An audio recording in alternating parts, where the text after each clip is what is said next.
Coaches want to help you, and it doesn't even just have to be your high school coach. It could be other coaches in the area if you carry yourself with good sportsmanship. And so I think it starts from just you cold calling, cold emailing, cold messaging people. And so don't sit back and wait for them to come find you.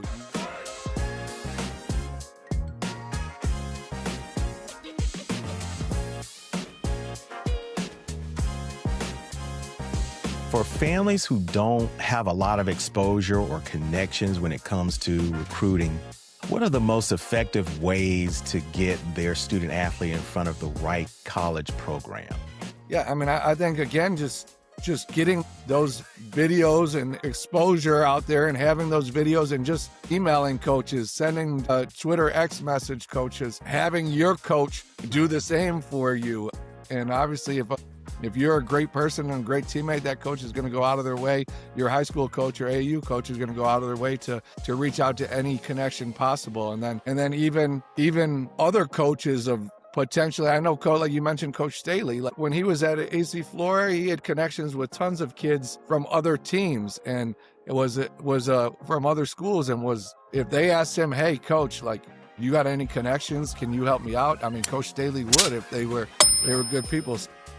Coaches want to help you, and it doesn't even just have to be your high school coach. It could be other coaches in the area if you carry yourself with good sportsmanship. And so I think it starts from just you cold calling, cold emailing, cold messaging people. And so don't sit back and wait for them to come find you. You got to be out and about doing it for sure. Coach, you mentioned this before. I see a lot of parents, they want to play travel ball. What should parents look for when they're choosing the right team or organization for their child or student athlete to play travel ball with? What are some keys that they need to be looking for? Yeah, good question. Like, obviously, like, so basketball wise, everyone wants to play in the EYBL, but you got to go somewhere where you're going to play. So find an AAU program that you're going to beat, that you're going to play. Like, you might not everybody's going to start on their high school team immediately, but you can find an AAU team where you're going to play and get, even if you're not getting major exposure, you're getting work in to set you up to hopefully be successful in your high school season. And so I would say find a program that you can play, and then obviously find a program that is well run and well coached for sure. And so I think it comes down to having a great coach, a great caring coach, and then finding a program that meets your level of play that you're going to be able to contribute in. So just because you're not playing in the EYBL as a 10th grader doesn't mean you're not going to be a college basketball player. Like, the growth spurts and developmental levels are so different. And again, bringing up AC Flora, like, one of my favorite stories is, and I guess he was the same year with the Ryan Davises and those guys. And Denzel Johnson was he was a football player, and he barely played his 8th grade year at Creighton, and then was on JV, I think 9th and 10th grade at AC Flora. And then Ryan Davis was just a stud athlete and was on the varsity football team at AC Flora his 9th grade year, and but Denzel, his growth spurt was different, and Denzel ended up being a tremendous player. Really, not until his 12th grade year was he the highest level player, and ended up playing at Clemson, and nobody would have thought that in 8th, 9th, or 10th grade. And so so you never know. And so just go where you can grow, and you can get better as a player, and you never know what's going to happen. And I'll share this too, Coach. I had to realize my family, we don't cuss a whole lot. And I realized one thing with our daughter, Jordan, when we were trying to find the right AAU team, coaches that cussed at her a lot, she didn't perform well. Yeah. And it was because of the environment that she grew up in. So when she finally found a coach here in South Carolina with an AAU team that just talked to her, and when she made a mistake, taught her the right way to do it instead of just cussing her out and sitting her on the bench, she began to just blossom. So I want parents to understand, make sure you select a team that your child that suits the environment and mentality of your child.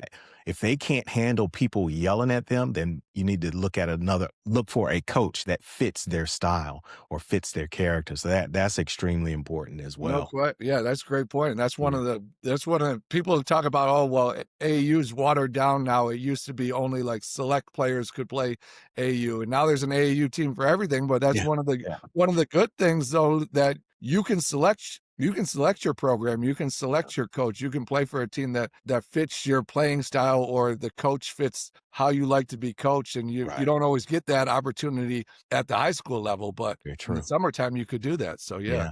Let me ask you a question because you brought this up a little earlier. The world is changing, and when it comes to college recruiting, what advice would you give the athletes who may not be Division I prospects, but still want to play college ball at a high level? Yeah, I mean, well, first of all, I think what people sometimes talk about Division III or Division II, and it's like, oh, I'm not playing that. And it's like Right. every player on the Division III team or Division II team was probably one of the best players on their high school team. So any level of college athletics is a great accomplishment for sure. And even if you don't play Division I, the lessons that you're going to learn and the experience that you're going to have are going to carry you on for potentially to set you up for success in the next phase of your life. And so I would say, and then now with the transfer portal, and then now it's getting even crazier with especially with college basketball, where I mean, there's been a couple former professional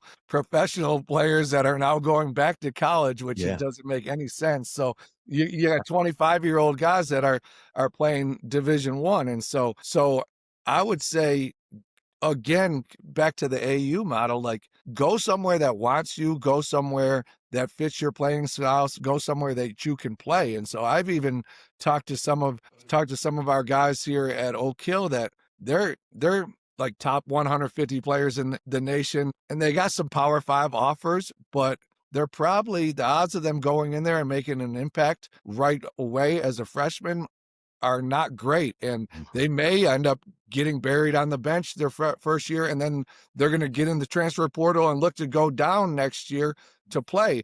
And so why don't you think of it potentially as a different way and go somewhere that wants you right away? Hey, South Carolina, Ole Miss, these guys are on you, but it's going to be tough for you to contribute as a freshman. Yeah. But there's schools like UNC Greensboro or something like that have been on you since you're a ninth grader, and they want you bad.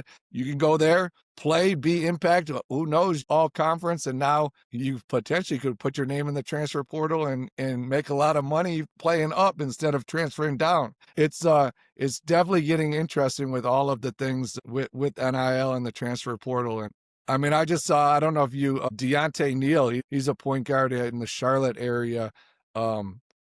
Tremendous athletes, very undersized. He's a great football player and basketball player, but he's like 5'9", but he was North Carolina Gatorade Player of the Year last year. He actually, side note, he wanted to come to Oak Hill this year, and we didn't take him, and I'm wishing we did take him because he just had 42 in back-to-back games, but he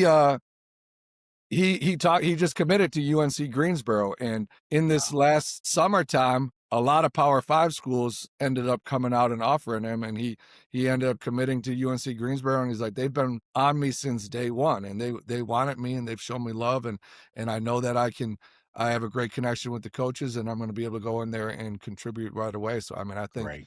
finding a school that you potentially can contribute right away is the way to go, I would say.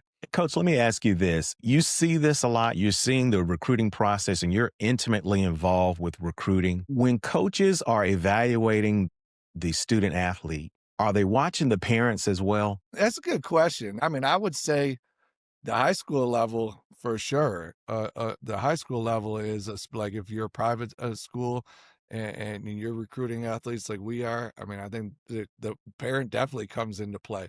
I don't know how much at the collegiate level, just because that's more of a business. I mean, I like, again, like we talked about, the great for a student athlete, their grades, positive social media presence, and being a great teammate is intangible, is that you don't take athletic talent that can help set you up for success. So if your parents are carrying themselves great and being very supportive of the coaches, I think that's going to be definitely going to be a positive for sure. So yeah, there's definitely like we talked about, being a good person goes a long ways, and whether that's the kid being a good person or the parents being great people, that's definitely going to be a plus for sure in the recruiting process. That wraps up another episode of Recruiting from the Bleachers. I'm your host, Michael Strange, and I appreciate you tuning in. Be sure to join us next week for another insightful conversation. Stay connected with us on Instagram, Spotify, and YouTube at Recruiting from the Bleachers.